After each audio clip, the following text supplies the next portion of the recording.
বাজারে কিছু সবজি ও মুরগির মাংসের দাম কমলেও বেড়েছে চালের দর। গত কয়েকদিন ধরে সামাজিক যোগাযোগ মাধ্যমে নিত্যপণ্যের দাম কমার যে কথা বলা হচ্ছে, বাজারে ভোক্তা দেখছেন ভিন্ন চিত্র।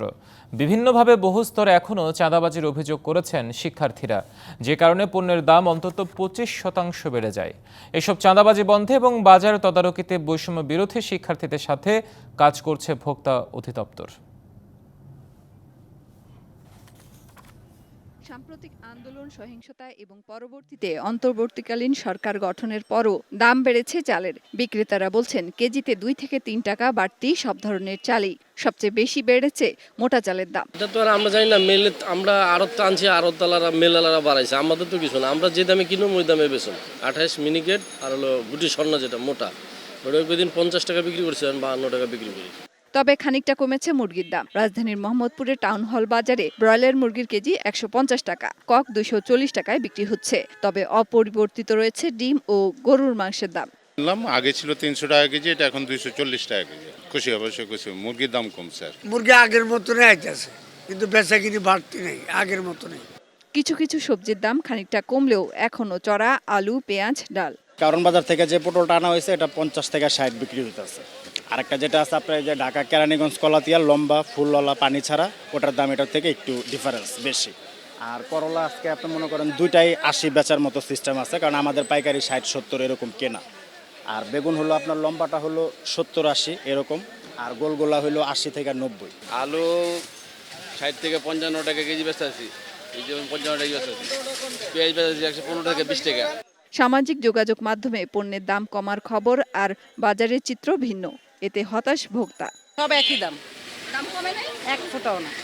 আমাদের কাছে তো কাস্টমার এসে বলতেছে দাম কমছে, ওইটা কমছে, ওইটা কমছে। আলুর দাম 40 টাকা করে, আলু আমরা যে 52 টাকা করে কালকে কিনে নিয়ে আসলাম, কোনোভাবেই কমে নেই। ওই যে নেটের মধ্যে দেখায়, মানে অযথায় মিথ্যা প্রচার, এটা দেখায়, এটা দেখে এসে সবাই বলে যে কমছে কমছে।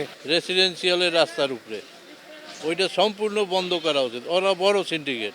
এই বাজারের তাওয়াটা এই দোকানে না পাইলাম ওই দোকানে পাওয়া যায়, কিন্তু ওরা একটা দোকানে কিন্তু ওই এক দাম। বিক্রেতারা বলছেন প্যাকেটজাত পণ্যের দাম কোম্পানি না কমালে তারা কমাতে পারবেন না। এখন যেটা আছে এটা বাড়ে নেই, আর এটাতে আছে। আমাদেরকে স্টুডেন্টরা এসে বলতেছে তেল 140 টাকা বিক্রি করতে, কিন্তু আমাদের কেনা হচ্ছে 163 টাকা। আমরা কিভাবে বিক্রি করব? এটা তো আমরা কিনছি বেশি দিয়ে, আমরা তো কমে বিক্রি করতে পারবো না। বুধবার বৈষম্য বিরোধী ছাত্ররা তদারকি করেছে বাজার। জাতীয় ভোক্তা অধিকার সংরক্ষণ অধিদপ্তরের মহাপরিচালকের কাছে বাজারের বিভিন্ন সমস্যা সমাধানে সহায়তা চান তারা। শিক্ষার্থীরা জানান বাজারে এখনো বহু স্তরে বহুভাবে চাঁদাবাজি চলছে। হালি মার্কেটের যে ব্যাপারটা, এটা আমি যতদূর শুনেছি এটা হচ্ছে ওয়াকফের জমি, অর্থাৎ মাজারের জমি। তৎকালীন যারা ছিল রাজনৈতিক হয়তো প্রভাব খাটিয়ে বা যে কোনোভাবে হচ্ছে তারা এটা একভাবে হচ্ছে একটা সমিতির মাধ্যমে বরাদ্দ নিয়েছে। সেখানে তারা হচ্ছে 11,000 টাকা করে হচ্ছে এই মাজারকে হচ্ছে দেওয়া হয় দৈনিক। এখন এটা 11,000 দিলে 110 জনের সমিতি ছিল, কিন্তু তারা হচ্ছে এই সমিতির নামেই হচ্ছে তারা 200, 300, 400 টাকা করে প্রত্যেকটা ব্যবসায়ীর কাছ থেকে নিচ্ছে, এই 110 জন এবং অনেকের কাছ থেকে নিচ্ছে। এই যে টাকাটা তারা দিয়েই যাচ্ছে, যার কারণে এটা বন্ধ হচ্ছে না। ওখানে না, সব জায়গাগুলোতে এখানে ভাড়া কেন্দ্রিক আর হচ্ছে মাজার কেন্দ্রিক। যদি আমি বলি কোথাও মানে দাম বৃদ্ধি করা লাগতেছে, বাধ্য হতে হচ্ছে ব্যবসায়ীদের, সেখানে মানে প্রচুর পরিমাণে ভাড়া দিতে হয়। একটা ছোট্ট দোকানে যদি 42,000 টাকা ভাড়া দিতে হয়, অবশ্যই সেটা ক্রেতাদের যে পণ্য আছে এই পণ্যের মাধ্যমে ওঠানো হয়। ভোক্তা অধিকারের মহাপরিচালক জানান বাজার, রাস্তা ও বিভিন্ন স্থানে চাঁদাবাজির জন্য পণ্যের দাম অন্তত 25% বেড়ে যায়। যারা চাঁদাবাজি করছে সেই পুরানো মানুষ, নতুন মোড়কে কিন্তু আমরা বিভিন্ন জায়গায় খবর পাচ্ছি আসছে, আপনারা সেগুলো বের করেন।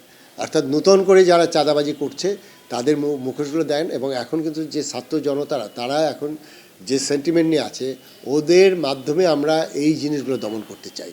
বাজারে শৃঙ্খলা আনতে বৃহৎ পরিসরে সরকারের পরিকল্পনা দরকার বলছেন তিনি।